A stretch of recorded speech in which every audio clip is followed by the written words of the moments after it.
It's the Winning Ticket Podcast, where having fun is minus 1,000. With your hosts, Dean Contrino, Joe Hoffman, Zach Nasiolo, and Johnny Della Luna.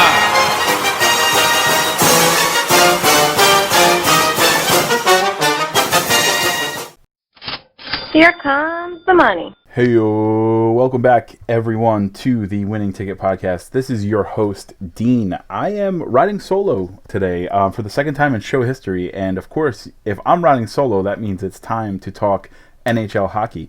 Of course, the last solo episode was episode 18, I believe. I gave a season preview, I think maybe 2 years ago. So if you want to hear how green I was back then, maybe go back and look in the feed.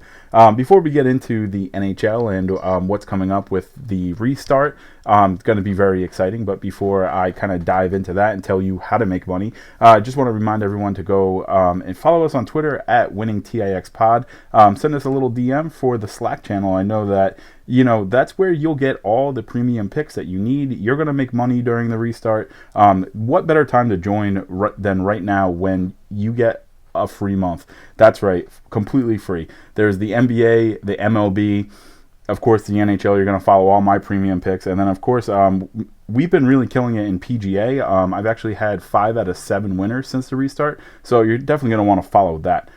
All right, so I will not stall any longer. Let's dive right into the NHL. Of course, I was very much covering the NHL for the Winning Ticket before the COVID suspension. So I just want to give you guys a brief kind of shape of what the league was in. There was a lot of opportunities to make money pretty much middle of February, beginning of March, and of course, there are still some prices that are being baked into some of these streaks going in. For example, the Flyers were 9-1 down the stretch in their final 10 before the COVID break. So I think that some of their futures are a little bit overpriced because the Vegas is still seeing them as a quote-unquote hot team. One team that was not hot at all was the Islanders. They were really fading. They were 2-4-4 down the stretch. They had a 16-game point streak in October, November, where they received 31 of their 80 season points. That's 38.7 for those who are privy to math. That's definitely a big fade. Besides that one little stretch, they were very much an average team. So what does that tell you? Are we going to be fading the Islanders and backing the Flyers? Maybe not so much. I mean, I probably will be fading the Islanders anyway, but it won't be because of that. So I'm going to kind of throw out what happened, before the break, so to speak.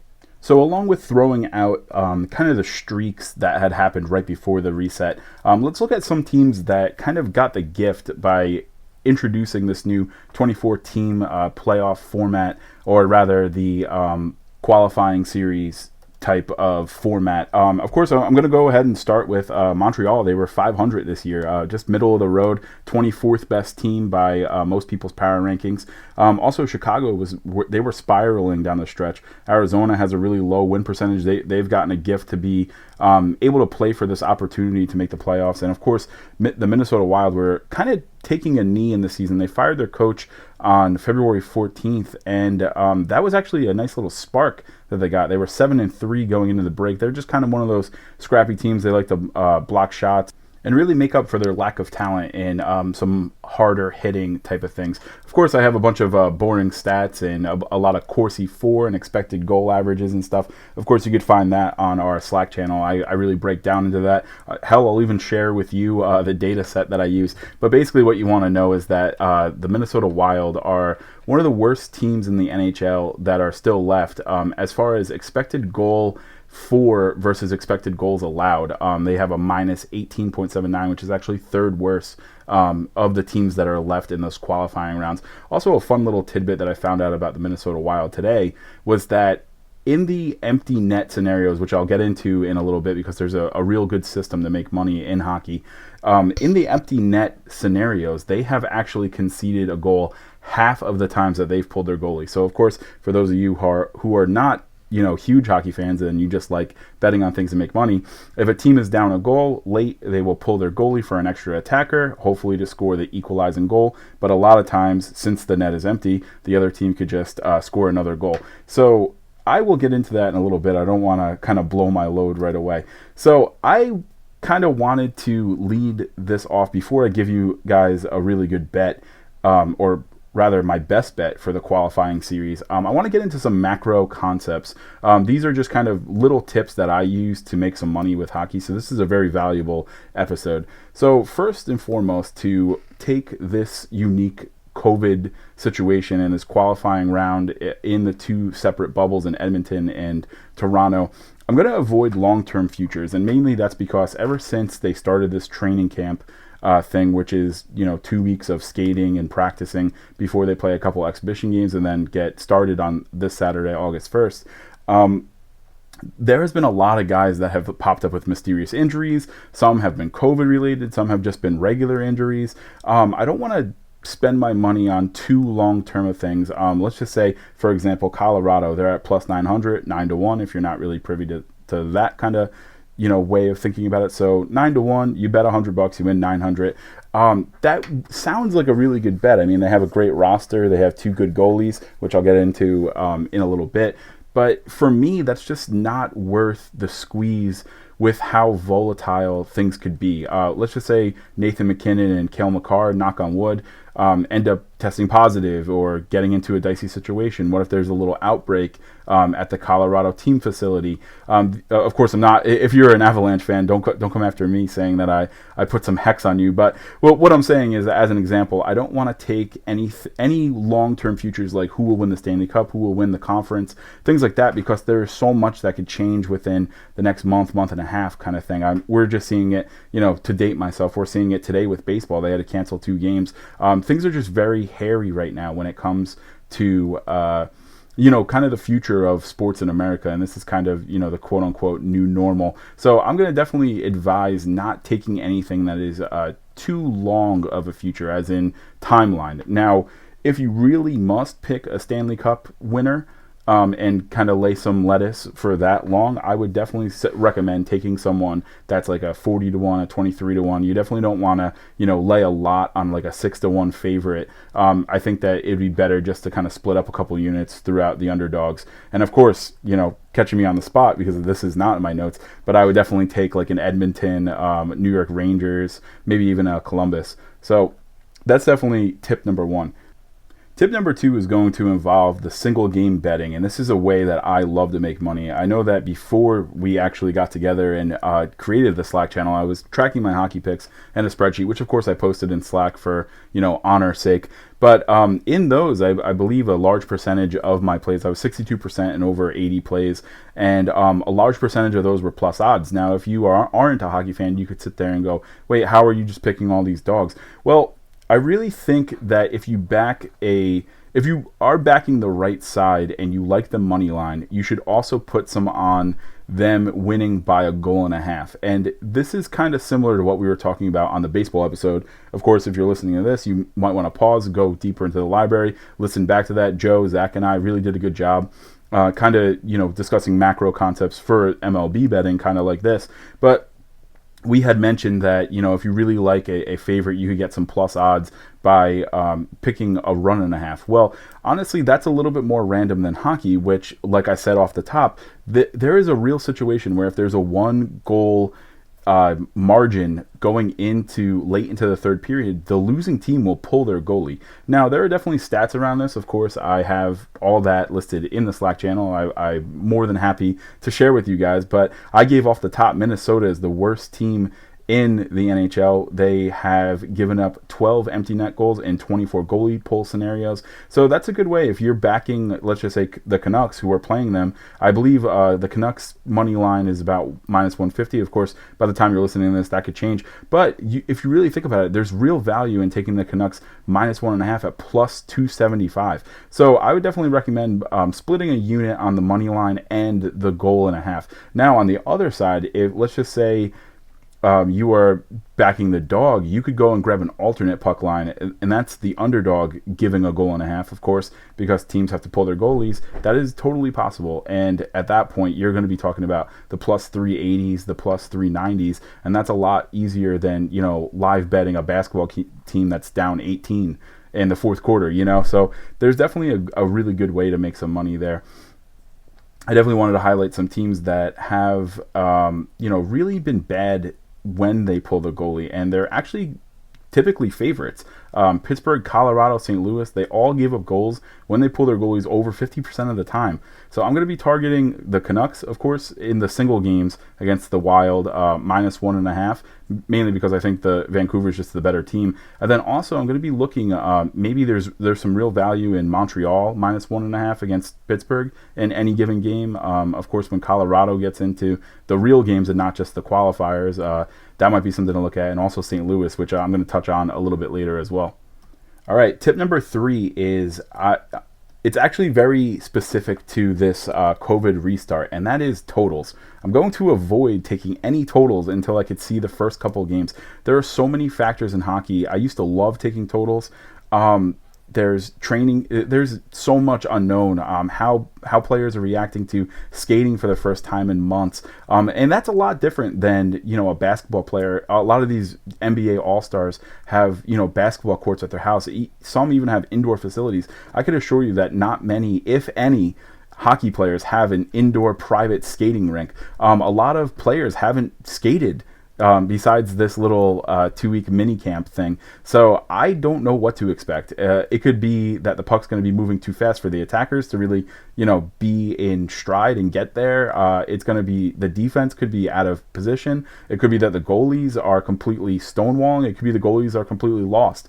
I really don't know. It's very volatile. So it's going to be one of those things that, again, this isn't just a commercial for Slack, but this is definitely going to be something once I see the first couple games. You're definitely going to want to trust in me, and I will give you guys a couple good picks once I could figure out some kind of a trend with the totals. But as of right now, I mean, I know it is playoff hockey, or the qualifying rounds are technically not the playoffs, but this is going to be like a playoff-like atmosphere, which of course we know playoff games are a little bit lower scoring. There's harder hits, more block shots. Everyone's laying it on the line. It's very intense. But I have no idea what it's going to look like once it restarts. Especially these guys. I don't know how quickly it's going to take some of these guys to get into mid-season form. Excuse me. So I would definitely tell you, if you don't reach out to us on Twitter or and get the Slack, shame on you. But at the same time, I'm going to leave you with this nugget: avoid the totals until you could kind of make your live read. Tip number 4 is going to be a really quick one, and that is something that I like to kind of take in the NFL Week 1, and that is to fade the new. I don't want guys coming back from long injuries, mainly because, of course, teams have signed new players and things like that. Players from the KHL are joining some teams, but they are not eligible to play in this qualifying round playoff type of format. So we don't have to worry about that, but what I will say is I'm going to look to avoid players, and this is specific to DFS, that are coming back from injury. I know Vladimir Tarasenko has been out for, and of course the Twitter peanut gallery is going to kill me for this one, but I think he was out for about 10 months, so he's going to be seeing the ice for the first time in a long time. Dougie Hamilton as well was out for an extended period amount of time. These guys are going to be high priced and therefore high owned, because there's going to be a lot of Fairweather fans playing DFS, and of course we do have a channel for that. I will be posting my lineups. So I'm just going to fade some guys that are coming back from injury until I can really see what they are and how they do. And our 5th and final tip is kind of one of my favorites, and this will lead into what you all have been waiting for, my best bet of the qualifying rounds. And it is actually a series, so that's going to be something that you're going to want to stay tuned for.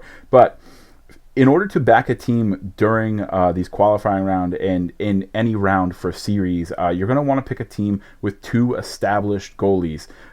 One team even has 3 goalies, which of course is the New York Rangers, with Henrik Lundqvist just kind of waiting in the wings, not really playing because of Shesterkin and Georgiev. So that's a really interesting situation. I personally do like the Rangers. That was one of the first series bets that I had placed, because I really do like that scrappy team and the goalie tandem, or rather the triumvirate. Don't quote me on that. But anyway, a lot of people that don't know anything about hockey is they kind of think of the starting goalie and the backup goalie kind of similar to a starting quarterback and a backup quarterback, to use an NFL term. Think of it more of like a pitcher. Typically, starting goalies take about 2/3 of the game, so you figure once in a 3-game series or twice in a 5-game series, you're going to get the backup goalie. So it's definitely something that you're going to want to really watch out for. If there's a team with a shaky backup, or even a shaky starter and backup, it's going to be something that you're going to want to attack. As far as backing teams with good goalie tandems, I'm definitely going to highlight the Vegas Golden Knights, of course. And what I said off the top, the Rangers, of course, there are more, and I'll post more of that in Slack and on Twitter. Even give you freeloaders a couple crumbs as well. But yeah, so that was my 5 tips from a macro level of what to do with the hockey restart. And now, without further ado, I'm going to give you guys my best bet for the qualifying round series, and that is the Oilers at -167.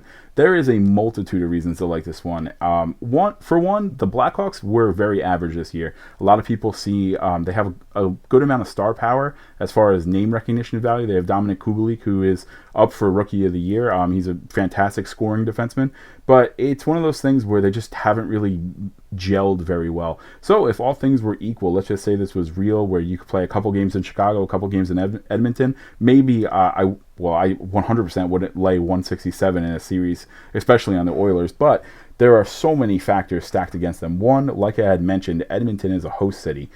So of course, obviously there's no hometown crowd, which is always very intense for playoff hockey, but there has to be something to be said about this team not having to travel. They kind of get to stay in their own area, their own town, a place that they really know. So I definitely give them maybe a travel and rest fatigue type of nod, whereas the Chicago Blackhawks players have more than likely been quarantining away from friends, family, loved ones, and nightclubs. So that's something. I mean, these are young guys in the prime of their life. Aside from the home ice, I really want to target the goalie tandem, which is what I led off with, and that of course is Corey Crawford had COVID, so he missed a good portion of the training camp. So not only did he not skate or play goalie in 4 months, he also missed the one little tune-up session that they had. So I don't know what I'm going to get out of him, and therefore I want to make money off of that.